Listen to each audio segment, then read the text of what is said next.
Y bueno, en este momento el vino es uno de los sectores agroalimentarios más importantes de la Unión Europea y el más importante si miramos a la balanza de pago, porque importa muy poquito y exporta mucho.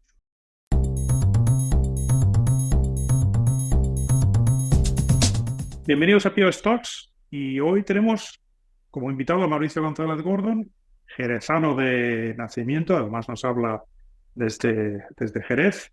Es un destacado líder en el mundo de los vinos que conocemos todos, actual presidente de González Vías desde 2006, si no me equivoco, y Mauricio pertenece a la quinta generación de la familia fundadora de una de las empresas más prestigiosas de España y con más historia. Mauricio tiene una sólida formación, es licenciado en Ciencias Económicas, cuenta con un máster en Business Administration de la Claremont Graduate School de California, mi tierra natal, además de haber obtenido una titulación de Dirección de Empresas Agroalimentarias del Instituto de San Telmo, que también tenemos eso en común. Eh, Tu trayectoria, Mauricio, pues ha sido marcada por muchísima experiencia, muy valiosa, muy diversa en empresas internacionales, y tu trayectoria en González Vías comenzó en 1989, donde has desempeñado roles clave en varias áreas del negocio.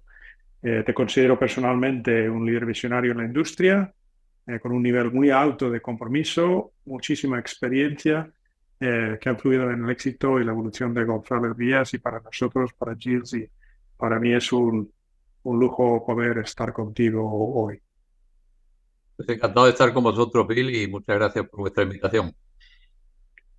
Pues como suele ocurrir en estas entrevistas, pues a la gente les interesa muchísimo lo que vas a contar desde un punto de vista más profesional, más institucional, pero también les gusta conocer la persona que hay detrás del cargo. Entonces, bueno, pues nos gusta empezar con una pregunta que nos cuentes un poco tu recorrido hasta la presidencia del grupo, y que siempre, cuéntanos si siempre ha sido tu sueño trabajar en la empresa de tu familia. Pues mira, González Vías es una empresa que hoy día está entre la quinta y la sexta generación de descendientes directos del fundador. Yo pertenezco a la quinta generación, en la que somos ya alrededor de 60 miembros. Por eso yo en mi juventud no pensaba que tendría algún día pues, posibilidad de trabajar en la empresa, ¿no? Y en ese sentido, mis padres me apoyaron en mi formación y nunca me hicieron ver que había una posibilidad de trabajar en la empresa familiar. Entonces me animaron a buscar experiencia fuera, ¿no? Experiencia laboral fuera. Entonces, tras mi licenciatura en económicas en Madrid y hacer un MBA en Estados Unidos, en California, pues trabajé durante varios años en dos multinacionales americanas. En primer lugar en General Motors y después en ATT Microelectrónica, en Tres Cantos, que en esa época pues tenían una planta para producir microprocesadores para el mercado europeo, ¿no? Posteriormente me ofrecieron la posibilidad de incorporarme a González Vías para llevar el control presupuestario. Poco antes, porque estamos hablando de una etapa en la que ya nuestros mayores pues iban cumpliendo años y yo creo que estaban pensando en esa transición generacional, pues poco antes se había incorporado mi primo Pedro Revuelta González en el área comercial, ¿no? Entonces, yo la verdad es que cuando me ofrecieron aquello lo pensé bastante porque comprendía que aquella decisión implicaba un compromiso mayor, ¿no?, que en cualquier otra empresa. Finalmente me integré y para llevar en un principio el control presupuestario y poco a poco pues fui asumiendo distintas responsabilidades, ¿no? Después de una etapa en el control presupuestario, pues pasé 2 años en el Reino Unido, donde conocí de cerca uno de nuestros principales mercados. Ya sabes que el Reino Unido es un gran mercado para el vino de Jerez.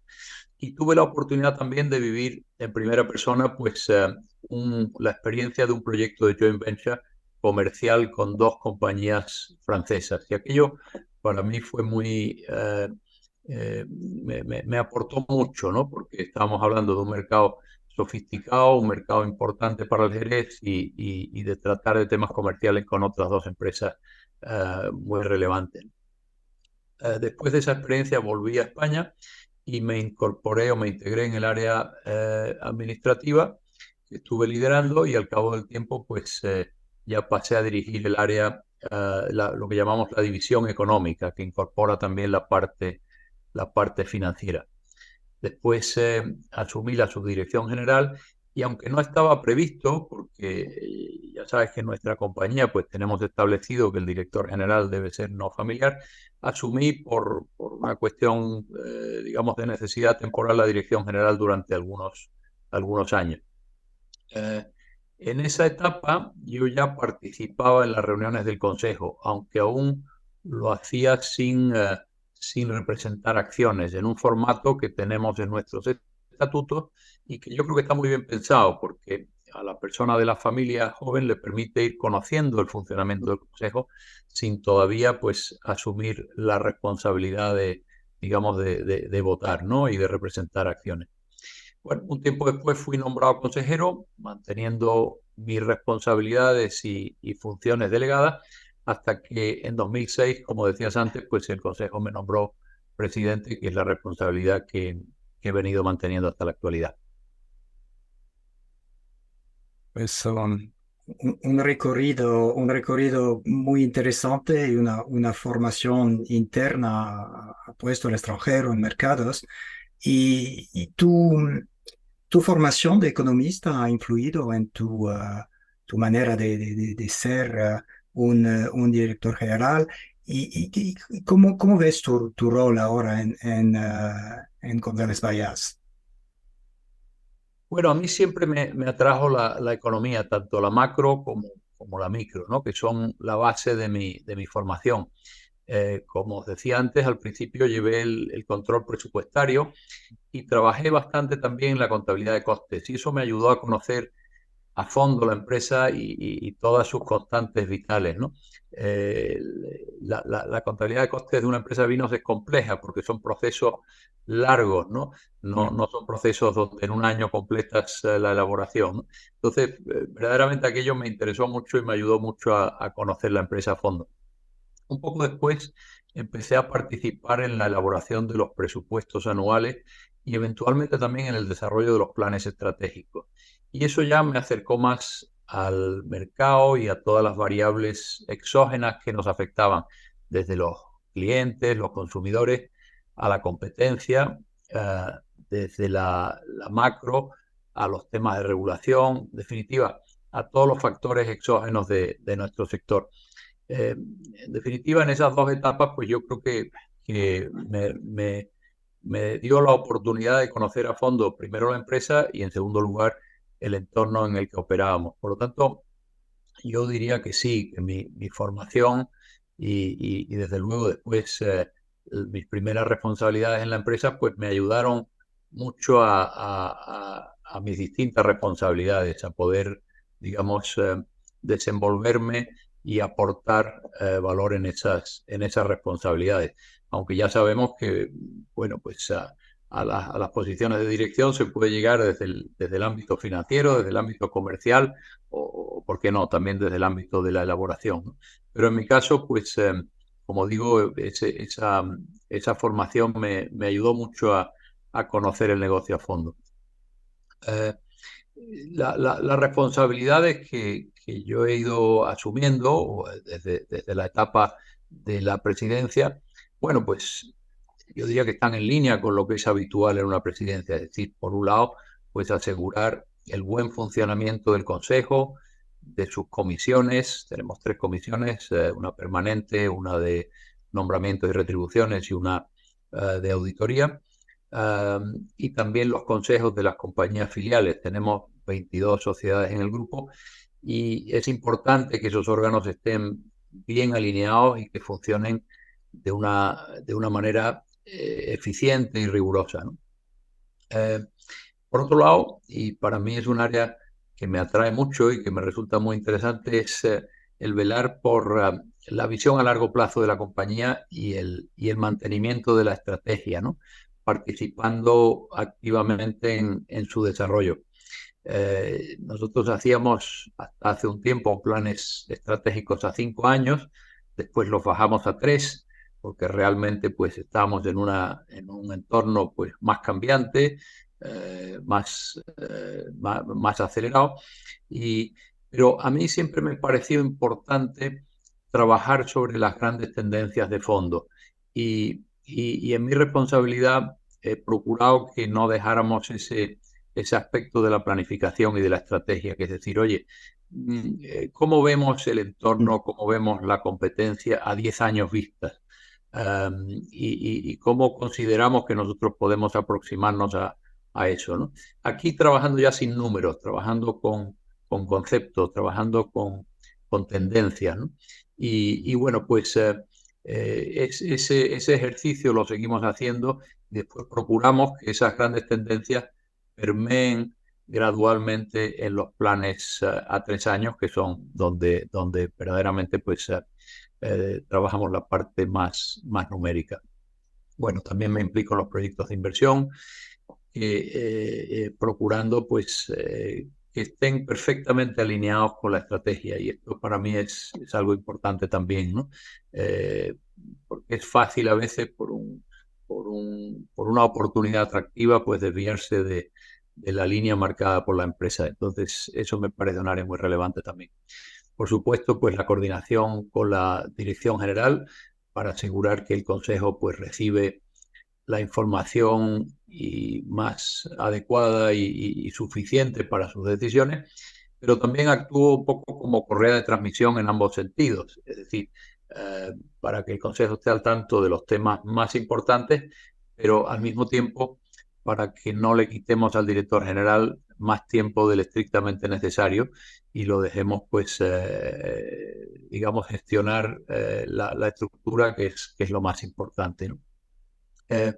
Después estaría la representación institucional de la compañía, donde, bueno, pues siendo una compañía familiar, pues procuramos que en esa representación institucional pues también transmitamos los valores esenciales, ¿no? Somos una compañía familiar con visión de largo plazo. Nos importa mucho el entorno en el que operamos y queremos contribuir a mejorar nuestro entorno social y, por supuesto, también el medioambiental. La sostenibilidad es un aspecto clave para nosotros en la empresa y cada vez lo hemos ido haciendo más importante. Nos gusta hacer ver que también somos ágiles, que somos innovadores, que son características y valores que hemos procurado mantener desde nuestro fundador en adelante.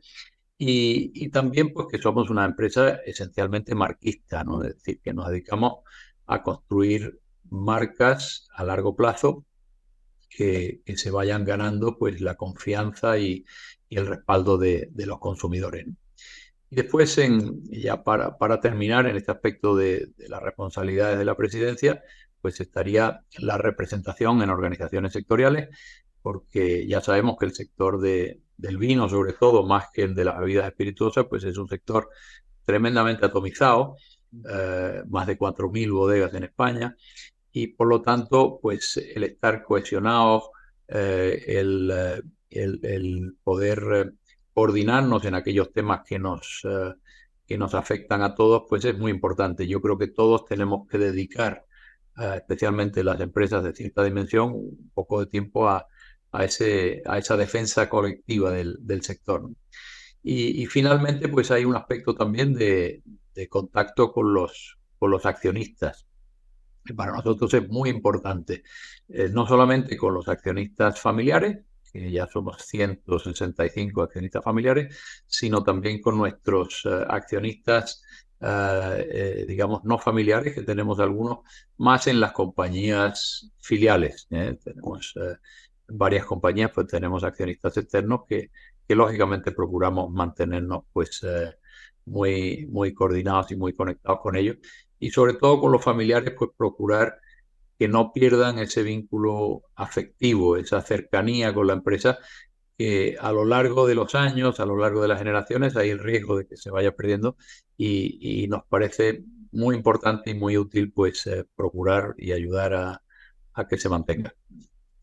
Hace un ratito nos mencionaste que estáis entre la quinta y la sexta generación. Creo que he visto estadísticas en San Telmo y otras escuelas de negocio que dicen que el número de empresas que existen a lo largo de los años y que llegan a la quinta, a la sexta generación, pues son muy pocas realmente en el mundo. Cuéntanos cuáles son las claves de éxito que habéis aprendido en González Víez sobre el relevo generacional, sobre la durabilidad de la empresa. Bueno, yo creo que efectivamente las estadísticas nos dejan en la parte minoritaria, ¿no? Yo siempre digo que quizás el sector de vinos pues tiene algunas características que lo hacen más proclive a la continuidad. Por una parte, quizás no hay unos cambios tecnológicos muy fuertes, aunque evidentemente pues, los cambios del entorno nos afectan. Y por otro lado, es un producto del que es fácil enamorarse, ¿no? Del que es fácil y que convivimos con él en nuestra vida cotidiana. Hay otros que no lo hacemos tanto, ¿no? Entonces, yo creo que esos aspectos ayudan a la continuidad. Pero respondiendo a lo que me preguntabas, Bill, sobre la transición generacional, bueno, el último relevo generacional que yo tengo presente fue el nuestro, que se fue ya hace unos cuantos años, ¿no? Y al ser ya en quinta generación, es decir, la transición de la cuarta a la quinta, no fue un corte limpio, es decir, no es como cuando un fundador se retira de la compañía y traslada la responsabilidad al siguiente líder. En nuestro caso fue un poco más de forma gradual, un poco al modo del sistema de solera de los vinos de Jerez, donde vas sacando una parte de los vinos más viejos, solo una parte, para no perder la complejidad y la riqueza de matices que aportan, y vas añadiendo una proporción de vinos jóvenes que te añaden pues frescura, vigor, longevidad, etcétera, ¿no? Es decir, nosotros, y me refiero sobre todo a Pedro Revuelta, el actual vicepresidente, y a mí mismo, tuvimos la oportunidad de participar en la gestión y eventualmente en el consejo, compartiendo etapa con nuestros mayores. Es decir, cuando los miembros de la cuarta generación se van jubilando, los de la quinta que estamos en la empresa ya teníamos unos cuantos años de experiencia en gestión, por lo cual fue una transición, yo diría que suave, ¿no?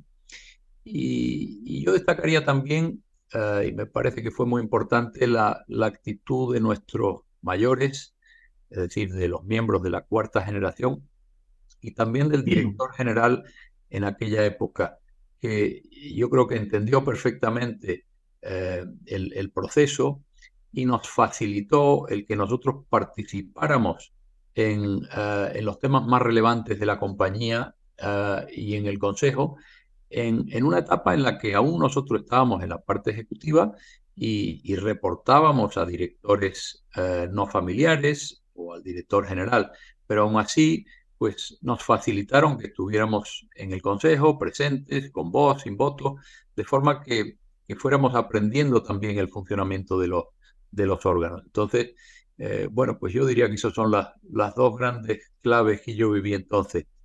Por una parte, el haber participado en la gestión y el haber sido una transición gradual, y también la visión y la generosidad de nuestros mayores al hacernos partícipe de muchos de esos procesos importantes de la compañía. Me encanta la comparación con el sistema de soleras, o sea que nunca lo había escuchado, pero para mí pues, es que es una forma muy viva y fácil de entender lo que acabas de explicar. Pues me ha gustado mucho la metáfora. Sí, es apasionante. Mencionaste un poco antes que sois una empresa de marcas y de hecho de marcas de las marcas que definen un país, la realidad. Y os habéis extendido a muchos países muy rápidamente, a Inglaterra, Francia, Rusia. Y en este contexto, ¿cómo habéis logrado mantener la calidad, la autenticidad de los productos mientras hay una expansión allí? Se puede perder la alma de una marca en un proceso de este tipo. Es verdad, en el caso de los vinos de Jerez, la verdad es que fueron muy precursores, es decir, que empezaron a exportar desde muy temprano y ganaron un prestigio importante. Nosotros sabemos por nuestro archivo histórico que ya en el siglo XIX y en particular en la segunda mitad, pues fue una época de expansión extraordinaria para los vinos de Jerez, que llegaron a suponer el 19% de todas las exportaciones españolas. En el caso de González Vías, el 2%. Es decir, que, digamos, empezaron a moverse por el mundo mucho antes que otros sectores, ¿no? En esa época ya los vinos de Jerez estaban en los 5 continentes y eran vinos diferenciados por su estilo, es decir, no eran ni los clásicos tintos ni los blancos, y apreciados en muchos mercados de exportación, ¿no? A los que llegaron, pues, sobre todo por la iniciativa y por el espíritu de emprendimiento de los gestores y de los emprendedores de aquella época, ¿no? Pero yo pienso que en nuestro caso particular, mi tatarabuelo, el fundador de la compañía, era una persona que, aparte de emprendedora y con mucho impulso comercial, era un hombre que le importaba mucho la innovación y le importaba hacer las cosas bien.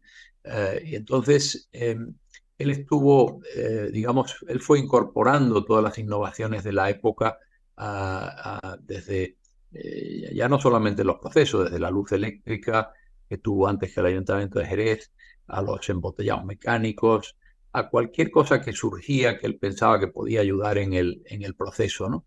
Y estaba muy pendiente siempre de la calidad de los productos. Evidentemente, cuando la etiqueta lleva tu apellido, yo creo que eso también te estimula, ¿no? También es un acicate, ¿no?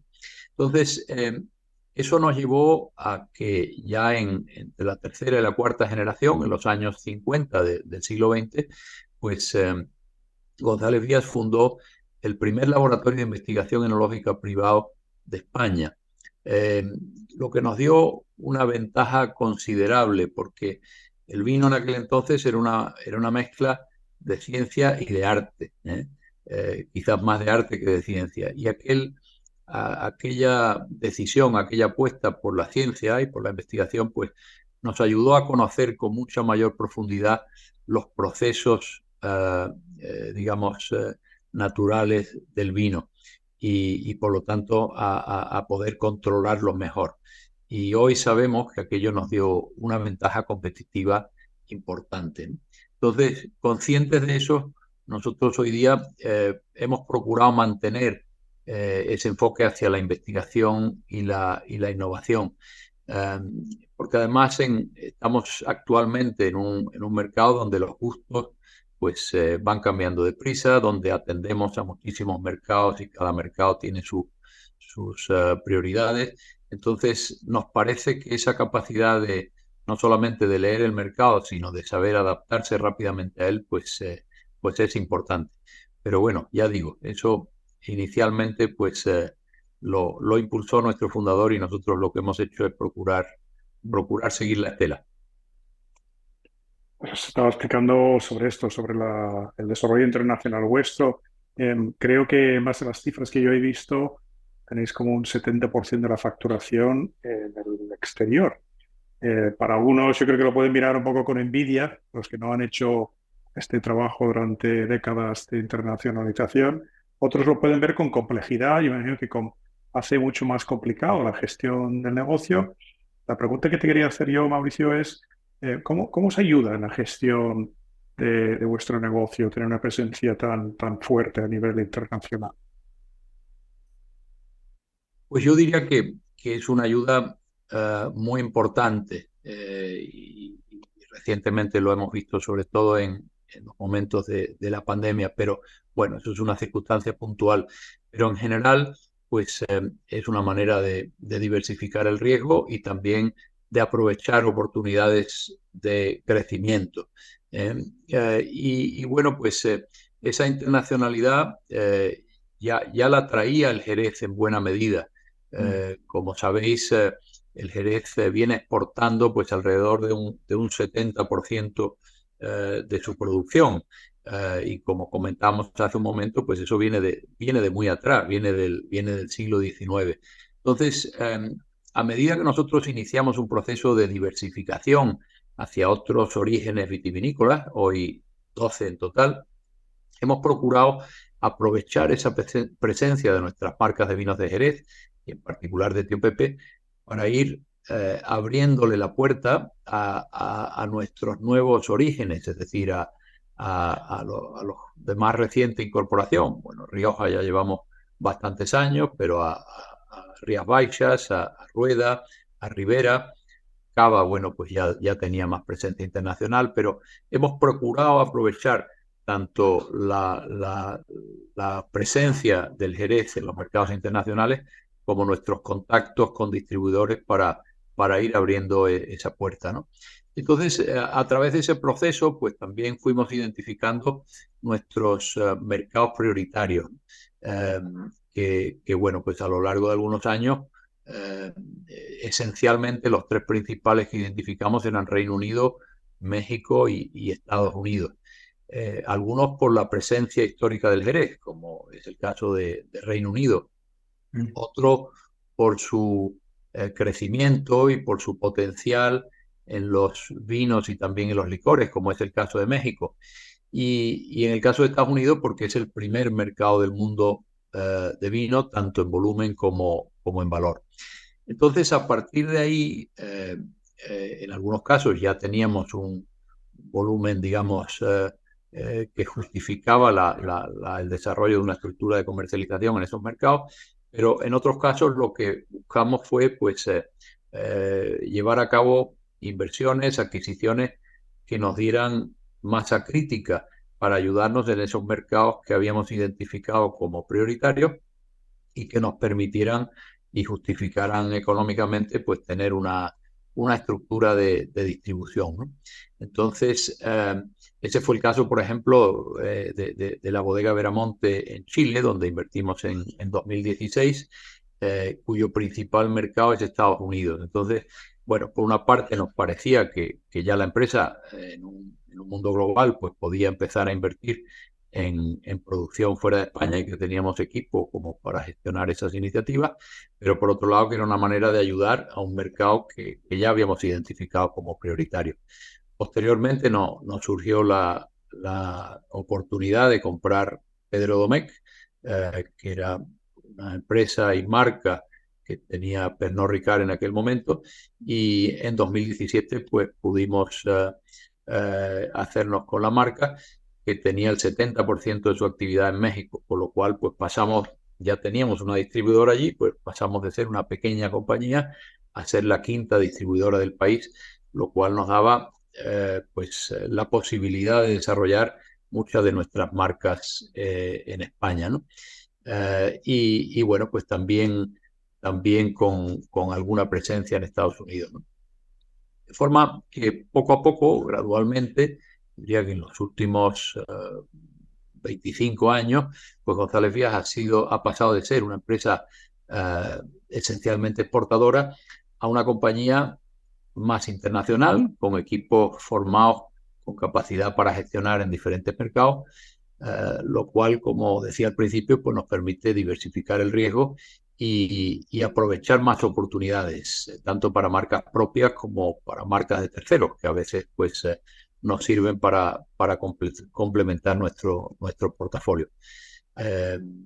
Y como decía también al principio, pues ahora en 2020 y 2021, cuando sufrimos los efectos de la pandemia, como sabéis, España es un país donde prima esencialmente la hostelería. Para nosotros es el 70% de la actividad y estuvo cerrada o limitada durante bastantes meses. O sea que imaginaros el efecto que hubiera tenido en nuestra actividad si no hubiéramos tenido una diversificación internacional como tenemos, ¿no? Al final, pues eso nos ayudó también a paliar los efectos, porque hay otros mercados, como es el caso del Reino Unido, por ejemplo, donde es a la inversa que España, es decir, que la mayor proporción, el 80% de la actividad, pues es en casa y por lo tanto la alimentación, que nunca estuvo cerrada, pues nos ayudó a compensar el efecto.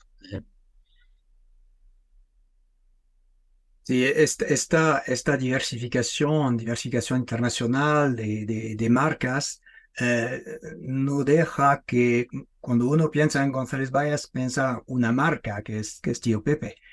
Y nos puedes contar cómo este vino se ha convertido en un icono y cómo de una cierta manera seguramente ha impactado vuestra imagen, que por lo bueno y por quizás lo complicado también, ¿no?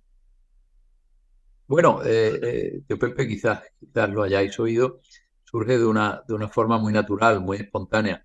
Cuando nuestro fundador, que era un hombre emprendedor, pero no sabía mucho de vino, pues nombra a una de sus soleras de vino con el nombre de un hermano de su madre, de su tío Pepe, que le ayudaba en la elaboración de un vino que entonces era poco conocido, los vinos finos. Entonces Jerez pues se dedicaba más a los vinos dolorosos, porque el vino fino era un vino delicado y difícil de elaborar. Entonces de esa nombre que le aplica a una solera de Tío Pepe, pues pocos años más tarde lo empiezan a utilizar en etiquetas. Yo creo que vieron que aquel vino gustaba, que tenía prestigio, y tenemos referencias en nuestro archivo de que en 1855 ya salen algunas botellas con el nombre de Tío Pepe. Mucho antes de que se formara o se constituyera en España el registro de marcas, que no fue hasta 1888. O sea que fue una de las primeras marcas registradas en el registro en España. En 1934, nuestro publicista entonces, Luis Pérez Solero, pues diseña la vestimenta del Tío Pepe, ¿no? La chaquetilla, el sombrero y la guitarra. Y de alguna forma lo humaniza, ¿no? Y la verdad es que fue un gran diseño porque es un icono que ha traspasado, digamos, la barrera del tiempo y sigue estando muy vigente, ¿no? Y en los años 60 y 70, por hacer un poco de historia, pues Tío Pepe protagonizó algunas campañas de publicidad importantes que fueron muy reconocidas y muy premiadas con los Leones de Oro en aquella época, ¿no? Entonces, bueno, pues hoy día Tío Pepe sigue siendo la marca de vino de Jerez más conocida y mejor distribuida en el mundo. Y desde luego un buque insignia dentro de nuestro portafolio de marcas. Bien es cierto que hoy día pues hemos ampliado mucho el portafolio y Tío Pepe y los vinos de Jerez pues son una parte, digamos, dentro del conjunto. Pero es verdad que a veces pues el peso de Tío Pepe y el de González Vías casi han rivalizado en el sentido de que la parte, en este caso Tío Pepe, pues era casi más conocida que el todo, ¿no? Y bueno, pues algunas veces nos hemos encontrado un poco con ese desafío. Bueno, es un desafío positivo dentro de lo que cabe. Y hoy día, pues, procuramos que siga, pues, muy joven, muy vigente, muy activa, no solamente respaldando el vino fino de Jerez, sino, bueno, pues, haciendo otras cosas que son muy actuales, como por ejemplo, pues, hacemos un concurso de mixología, que es el Tío Pepe Challenge, en 20 países con 700 participantes. Ya sabéis que la mixología pues, está muy de moda en muchos mercados y que funciona muy bien con el Jerez. Es decir, que los mixólogos valoran los vinos de Jerez, son secos y les gustan para combinar. O toda esta iniciativa con los conciertos que llamamos el Tío Pepe Festival, que hacemos aquí en verano, pues es otra manera de mantener la marca joven, ¿no? Y acercarla a otros públicos. Y también está muy presente en todo lo que es nuestra iniciativa de enoturismo. Hablamos muchas veces de las bodegas Tío Pepe y hoy día pues tenemos incluso el Hotel Bodega Tío Pepe, que también pues está integrado dentro de la bodega. Entonces, bueno, pues sigue vigente, sigue vinculada a lo que ha sido siempre, que es el vino fino de Jerez, pero procuramos a través de estas actividades complementarias, pues digamos que gane visibilidad y que mantenga vigencia. Llevas muchísimos años ya vinculado al sector vitivinícola en España, después de tus comienzos en General Motors y ATT, y me resulta curioso un poco saber ¿Cómo ves la situación actual en el sector de vino a nivel europeo y cuáles son los desafíos actuales que tiene el sector? Efectivamente, me he incorporado recientemente al ámbito europeo. Estuve también unos años en la Federación Española del Vino por esa, eh, digamos, por esa convicción de que es importante que todos participemos en cierta medida en la defensa común del sector, ¿no? Y bueno, en este momento el vino es uno de los sectores agroalimentarios más importantes de la Unión Europea y el más importante si miramos a la balanza de pago, porque importa muy poquito y exporta mucho. Si veremos digamos, el saldo neto de la balanza de pago de vinos de la Unión Europea es superior a 16.000 millones de euros. Es el mayor de todo el sector agroalimentario. Cuenta con el 43% de la superficie de viñas del mundo en la Unión Europea, es decir, algo menos de la mitad, pero con el 63% de la producción y el 70% del valor, que se genera sobre todo en las indicaciones geográficas, alrededor de 1.600 indicaciones geográficas que son las que tenemos en total en la Unión Europea, ¿no? Además, el vino está reconocido en la Ley de la Viña y el Vino de 2003 como parte de la dieta mediterránea, considerada una de las más saludables del mundo, ¿no?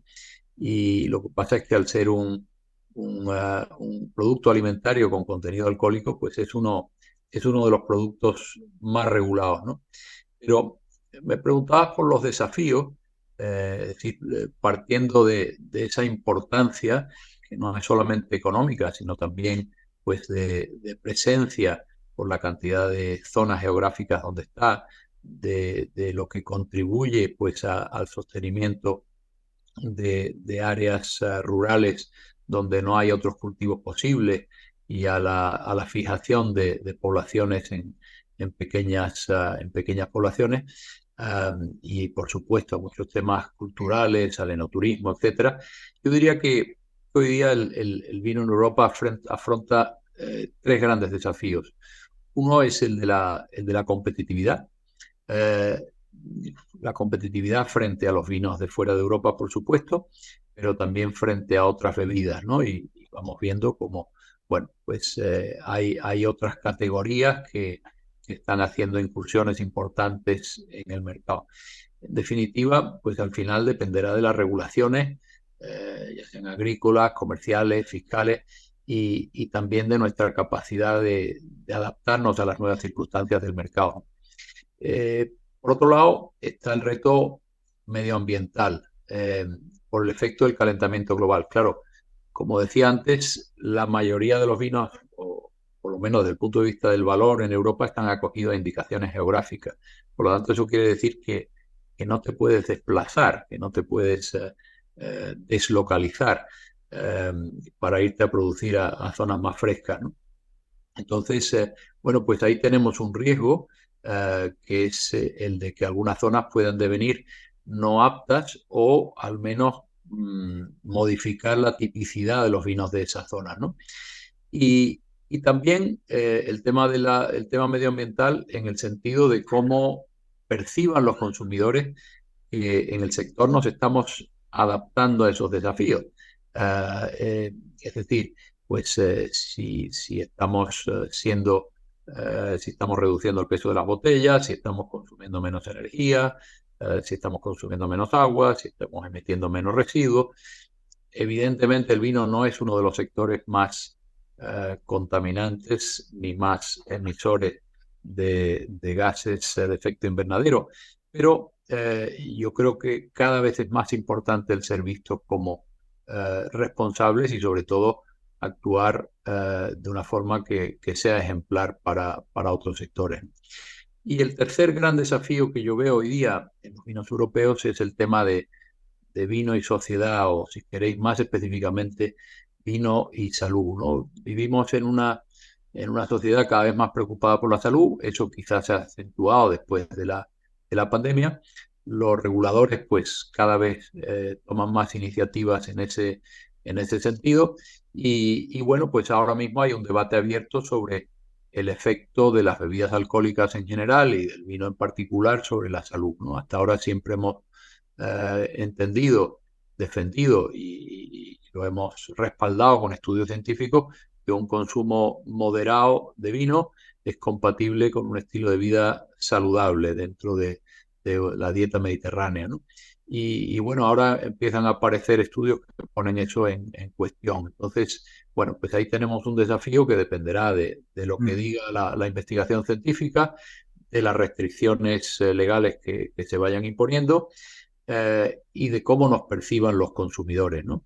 Yo creo que también es importante cómo colaboremos en la industria a solucionar los problemas derivados del consumo abusivo, que en eso estamos todos de acuerdo que es importante reducirlo y eliminarlo, ¿no? Entonces, bueno, pues aquí tenemos algunos desafíos importantes y bueno, lo más relevante me parece el que seamos todos conscientes de que están ahí, de que son importantes y de que hay que trabajar unidos para irlos afrontando. Sí, estas temáticas son, imagino, las que preocupa a la industria. Eres desde el año pasado el presidente de la Patronal Europea de Bodegas. Hay un consenso sobre los desafíos del sector entre grandes países productores como España, Francia, Italia, diría. En esencia sí, pero cuando llegamos al detalle, pues a veces las prioridades no son exactamente iguales para todos, ¿no? Como decía antes, pues estamos en un sector tremendamente atomizado, con muchas organizaciones intermedias que nos representan dentro de los países y que son las que a su vez se reúnen en Bruselas, en este caso el Comité Vinos que yo presido en este momento, para procurar defender mejor los intereses globales del vino, ¿no? Entonces, yo creo que para mí lo más importante aquí es mantener la unidad del sector, porque si no estamos unidos, si no nos sentamos juntos, pues es muy difícil defendernos, ¿no? Nuestra fuerza está en la unidad, porque como sector pesamos mucho económicamente, socialmente y medioambientalmente. Entonces, hay que estar unidos y hay que estar coordinados, ¿no? Y por supuesto también con los sectores afines, con la agricultura, con los viñistas, con las bebidas alcohólicas que no son vinos, etcétera, etcétera, ¿no? La segunda parte que me parece más importante es consensuar y ordenar las prioridades del sector para poner los recursos, tanto los humanos como los económicos, allí donde son más necesarios en cada momento, ¿no? Y esta quizás es una parte más compleja por lo que decía antes, porque a veces, bueno, pues a uno le aprieta el zapato un poquito más en el tema de comercialización y al otro en el tema de las regulaciones y al otro en el tema medioambiental. Entonces, bueno, no todos lo ven exactamente igual. Por eso, desde el año pasado hemos dedicado prácticamente un año a debatir y a elaborar un plan estratégico y un plan de acción a 5 años que hemos logrado consensuar y que yo creo que va a ser una herramienta muy importante porque aunque los debates seguirán y continuaremos porque estamos en un mundo cambiante y en continua evolución, pero al menos tenemos un guión que yo creo que nos va a ayudar a trabajar juntos, ¿no? Y el otro desafío que a mí me parece muy importante es hacer ver a las compañías individuales la urgencia de actuar y la importancia de apoyar estas iniciativas, porque a veces, y especialmente las compañías más pequeñas, el día a día pues no te permite estar pendiente de lo que ocurre en Bruselas, de lo que se está negociando, lo que se está discutiendo, de tal, ¿no? Bueno, sí, oyes el ruido, te lees un informe, pero realmente el día a día te ocupa tu tu mayor tiempo, ¿no? y tu atención. Entonces, a mí, como vengo de la empresa y sé cómo se siente la empresa, pues soy sensible a ese aspecto. Entonces, lo digo mucho en las asociaciones que se sientan digamos, en la asamblea del Comité Vino. Oye, tenemos que ir a las empresas, tenemos que traer a las empresas de aquí y no podemos esperar al último minuto para decir, oye, tenemos una urgencia y hay que reaccionar. No, tenemos que hacerlas cada vez más partícipes para que bueno, sean conscientes y cuando sea necesario, pues nos ayuden a poner los recursos. Leemos las noticias hoy en día también, pues, sobre la tecnología. Parece que hay más preocupaciones que otra cosa. O sea, que la sociedad está preocupada por el uso de los datos, el uso de la inteligencia artificial. Me gustaría saber un poco cuál es tu visión sobre la tecnología y cómo puede transformar el sector vuestro, el sector vitivinícola, y cuáles son algunas de las áreas específicas donde estás viendo avances. Bueno, es cierto que la tecnología en los últimos años ha acelerado su velocidad de avance y de transformación, ¿no? Y bueno, pues ahora mismo, con las últimas informaciones que vamos leyendo todos sobre la inteligencia artificial, parece que esto se multiplica a una velocidad tremenda, aunque es verdad que la inteligencia artificial, o lo que conocemos como tal, pues digamos, se viene utilizando desde hace 30 años, ¿no? Pero en fin, es verdad que hoy día el avance y el progreso es mucho más rápido, ¿no? Ciertamente, pues ahí estamos todos, ¿no? Y hay algunas áreas más genéricas que yo creo que son aplicables a todos los sectores, pues como es el conocimiento y la comunicación con el consumidor y la interpretación de los consumidores, o la inteligencia aplicada a los distintos procesos del negocio, y por supuesto la ciberseguridad, que quizás es uno de los campos que más se ha complicado y que más nos preocupa en los últimos tiempos, y los que todos hemos tenido que invertir para estar mejor protegidos, ¿no? Pero específicamente en nuestro sector y hablando de nuestra experiencia concreta, pues nosotros vamos viendo avances en todas las áreas y vamos procurando participar de ellos. Nosotros, como González Vías, hace 6 años que establecimos un plan de sistemas, incorporamos a una persona con mucha experiencia y con mucho nivel para ayudarnos a aprovechar lo que estaba, digamos, ya disponible y técnicamente y a ponernos al día. Pues por un lado, al ser una compañía que nos hemos expandido en muchas filiales en los últimos años, pues toda la implantación del SAP y actualizado y tal y cual, pues nos facilitó la comunicación, digamos, a nivel grupo, ¿no? En compañías en distintos países, etcétera. En viticultura, por ejemplo, pues ya hace muchos años, unos cuantos años, que estamos trabajando con drones para medir los niveles de maduración en las parcelas y determinar por dónde empezamos vendimia y a gestionar distintos procesos, ¿no?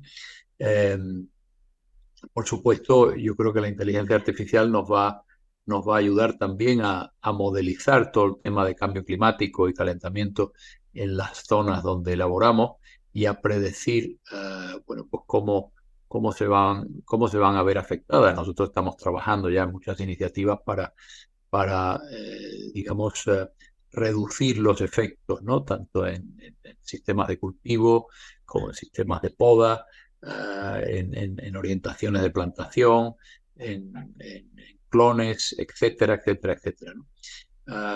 Recientemente, por ejemplo, hemos desarrollado un proyecto, lo digo a modo de ejemplo, pero me parece interesante, con Iberdrola, que nos seleccionó un proyecto creo que entre 100, que es un proyecto de placas fotovoltaicas que tienen un algoritmo que, a partir de datos que toman de la planta, en este caso de la cepa, y del terreno, pues determina si la placa se orienta a maximizar la producción de energía, es decir, se orienta al sol o se orienta a proteger la planta porque ya tiene mucha insolación, ¿no? Entonces, bueno, me parece muy interesante que podemos ir combinando pues estos aspectos de la tecnología para ayudar en algunos aspectos y sin dejar de dirigirnos hacia la sostenibilidad, ¿no? Y bueno, pues estamos también trabajando mucho con todo lo que tiene que ver con cliente, con consumidor, relación con consumidor, en interpretación de datos, es decir, ahí nos parece que hay un campo amplísimo y que es muy importante aprovecharlo. Estamos también en temas de flexibilidad de la cadena de suministro, servicio al cliente, y por supuesto también en el desarrollo del equipo humano. Y esto, de nuevo, me refiero a la pandemia porque a partir de entonces esto es algo que los profesionales cada vez valoran más, ¿no? Tanto digamos, el cuidado y la atención que la empresa le presta como personas, como profesionales, como todo el tema de formación. Entonces, hemos aprovechado la tecnología en estos últimos años para ofrecer a nuestro equipo pues distintos programas, tanto pues desde eh, digamos de ayuda psicológica, de formación, en fin, de desarrollo personal en distintos ámbitos. Por lo tanto, bueno, muchísimo por hacer, pero desde luego para nosotros prioridad absoluta, y procuramos pues dedicarle el nivel de inversión que eso requiere. Sí, y hemos vivido en los últimos 3 años colectivamente y cada empresa, ¿no? Los desafíos de la COVID, de la inflación, de problemas de suministros, la guerra en Ucrania. Y a pesar de todo esto, vuestros resultados están bien orientados, ¿sabéis? Seguramente gracias a esta diversificación que mencionaste. Eh, ¿Y cómo ves el futuro? ¿Cuál es la orientación del crecimiento de las ventas? Bueno, efectivamente, tuvimos una buena reacción después de la pandemia, con crecimientos importantes de nuestras marcas en la mayoría de las áreas. Ahora estamos entrando o hemos entrado en una nueva fase caracterizada pues, por los crecimientos de los costes de materias primas, la inflación, la subida de los tipos de interés para combatirla y bueno, tocando recesiones en algunos mercados importantes y sin una visibilidad clara de cuánto va a durar. Por lo tanto, bueno, pues ahora es una etapa algo más difícil, sobre todo de predecir, ¿no? En nuestro caso, pues estamos viendo buena evolución en Europa y en particular en Europa del Norte, también en América Central y Sur, digamos, el caso destacado de México. Sin embargo, pues en Asia y en particular en China, pues no acaba de despegar. Seguimos viendo, bueno, pues una China que en términos de consumo no ha recuperado los niveles previos a la pandemia. Y en Estados Unidos, donde a pesar de que es una economía sana, con pleno empleo y tal, pero parece que los tipos de interés altos pues también están afectando hasta cierto punto al consumo, ¿no?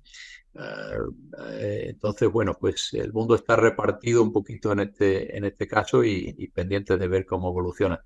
Después tenemos el enoturismo, que para nosotros es importante y que está funcionando muy bien porque la gente ha vuelto a viajar, a los encuentros sociales y a disfrutar de conocer distintas zonas. Y eso, pues la verdad es que nos viene muy bien porque es un área por la que nosotros venimos apostando desde hace ya unos cuantos años, ¿no?